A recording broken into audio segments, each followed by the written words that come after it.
For as long as I've been here at 60 Minutes, I've wanted to interview Bob Dylan. Over his 43-year career, there is no musician alive who has been more influential. His distinctive twang and poetic lyrics have produced some of the most memorable songs ever written. In the 60s, his songs of protest and turmoil spoke to an entire generation. While his life has been the subject of endless interpretation, he's been largely silent. Now, at age 63, he's written a memoir called Chronicles, Volume 1. And I finally got to sit down with him in his first television interview in nearly 20 years. What you will see is pure Dylan, mysterious, elusive, fascinating, just like his... You wrote Blowing in the Wind in 10 minutes, is that right? Probably. Just like that? Yeah. Where did it come from? It just came, it came from, it was like, right out of that wellspring of creativity, I would think, you know. That wellspring of creativity has sustained Bob Dylan for more than 4 decades. Hey, Mr. Tambourine Man, and produced 500 songs. You got a lot of nerve. And more than 40 albums. How does it feel? You ever look at music that you've written and look back at it and say, whoa, that surprised me? I used to. I don't do that anymore. I don't know how I got to write those songs. What do you mean you don't know how? Well, those early songs were like almost magically written. Darkness at the break of noon, shadows even the silver spoon, a handmade blade, a child's balloon. Eclipses both the sun and moon. To understand, you knew too soon. There is no sense in trying.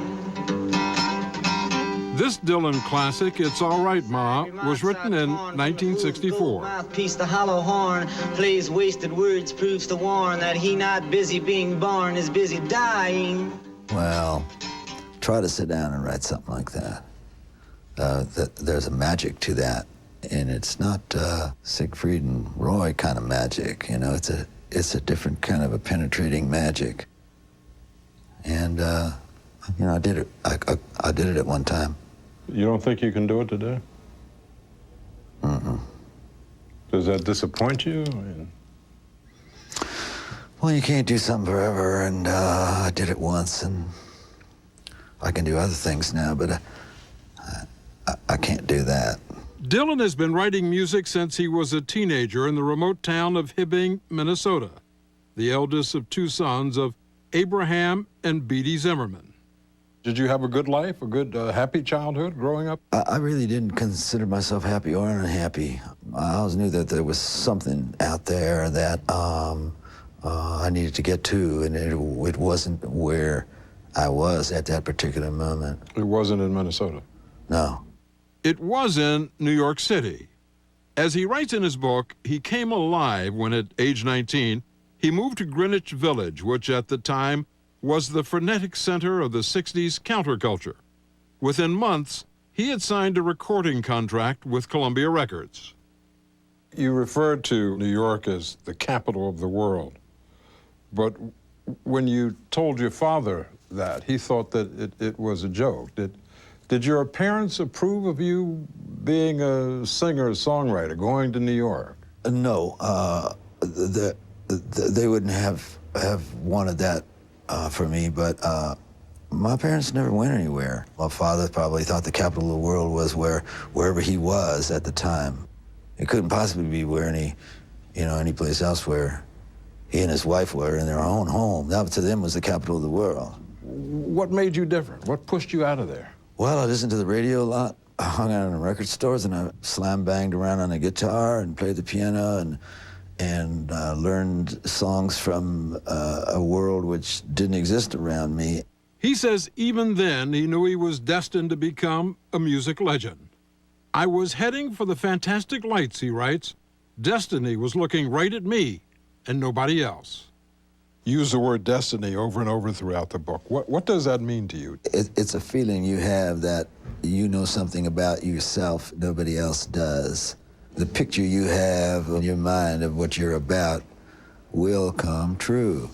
That's kind of a thing you kind of have to keep to your own self because it's a fragile feeling and you put it out there, somebody will kill it. So it's best to keep that all inside. When we asked him why he changed his name, he said that was destiny too. So you didn't see yourself as Robert Zimmerman? And for some reason, I never did. Even before you started performing? No, even then. Some people get born, to the wrong names, wrong parents. I mean, that happens. Tell me how you decided on Bob Dylan. You call yourself what you want to call yourself. This is the land of the free. Bob Dylan created a world inspired by old folk music with piercing and poetic lyrics, as in songs like A Hard Rain's Gonna Fall. I saw guns and sharp swords in the hands of young children. Songs that reflected the tension and unrest of the civil rights and anti-war movements of the 60s.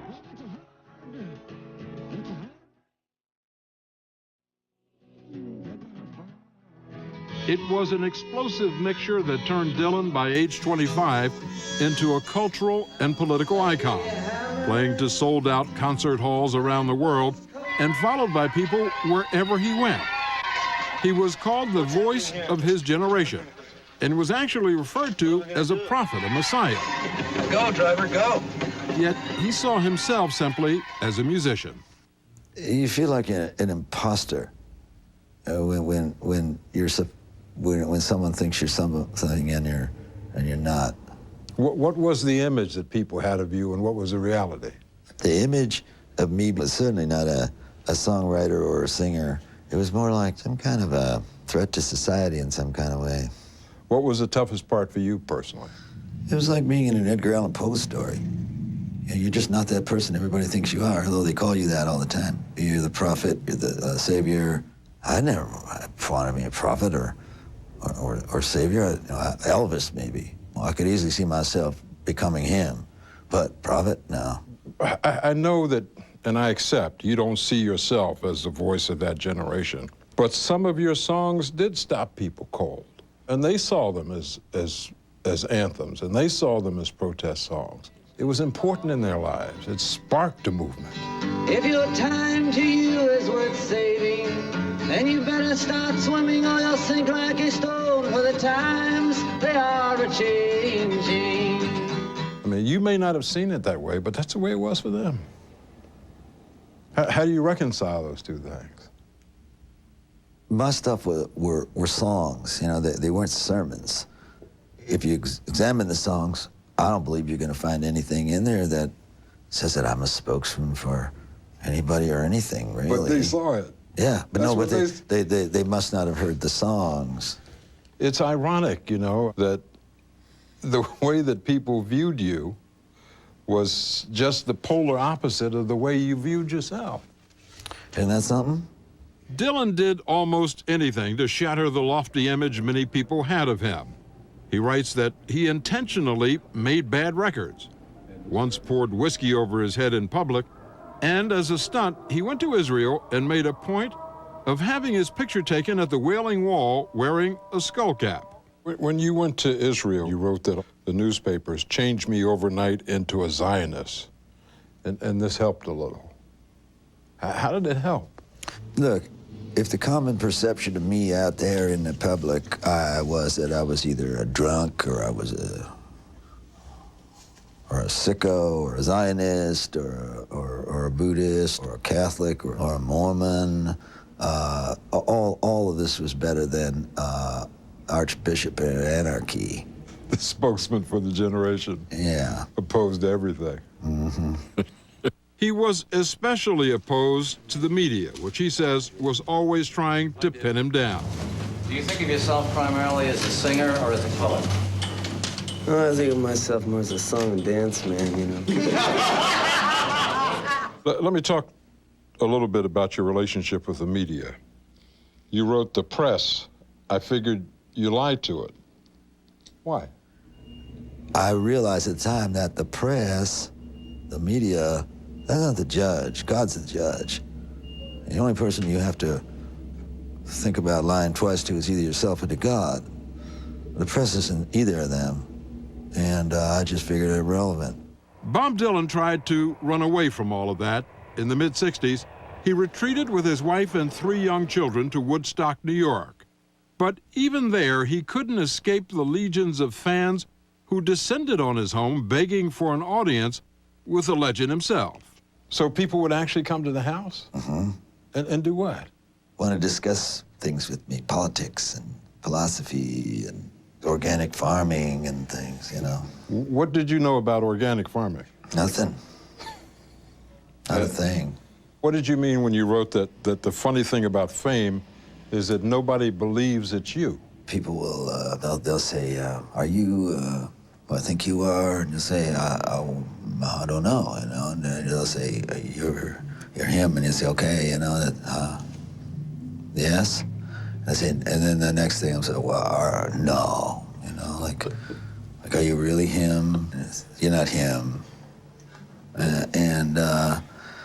You know, that can go on and on. You go out to restaurants now? I don't like to eat in restaurants. Because people come up and say, are you him? That's always going to happen, yeah. Do you ever get used to it? No. At his peak, fame was taking its toll on Bob Dylan. He was heading towards a divorce from his wife, Sarah. And my wife, when she married me, had no idea of what she was getting into. Well, she was with me back then through thick and thin, you know. It just wasn't the kind of life that she had ever envisioned for herself, any more than the kind of life that I was living that I had envisioned for mine. By the mid-1980s, he felt he was burned out and over the hill. You also wrote that I'm a 60s troubadour, a folk rock relic, a wordsmith from bygone days. I'm in the bottomless pit of cultural oblivion. Those are pretty harsh words. Well, I'd seen all these titles written about me, you know. And you started to believe it? Well, I believed it anyway, you know. I wasn't getting any thrill out of performing. I thought it might be time to close it up, you know. You really thought about quitting, folding up the tent? I had thought I'd just put it away for a while. But then I started thinking, that's enough, you know. But within a few years, Dylan told us he recaptured his creative spark and he went back on the road. Performing more than 100 concerts a year. And the album of the year is... In 1998, he won 3 Grammy Awards. Time Out of Mind, Bob Dylan. At age 63, Bob Dylan remains a voice as unique and powerful as any there has ever been in American music. His fellow musicians paid tribute to him when he was inducted into the Rock and Roll Hall of Fame, joining him in a rousing rendition of his most famous song. As you probably know, Rolling Stone magazine just named your song, Like a Rolling Stone, the #1 song of all time.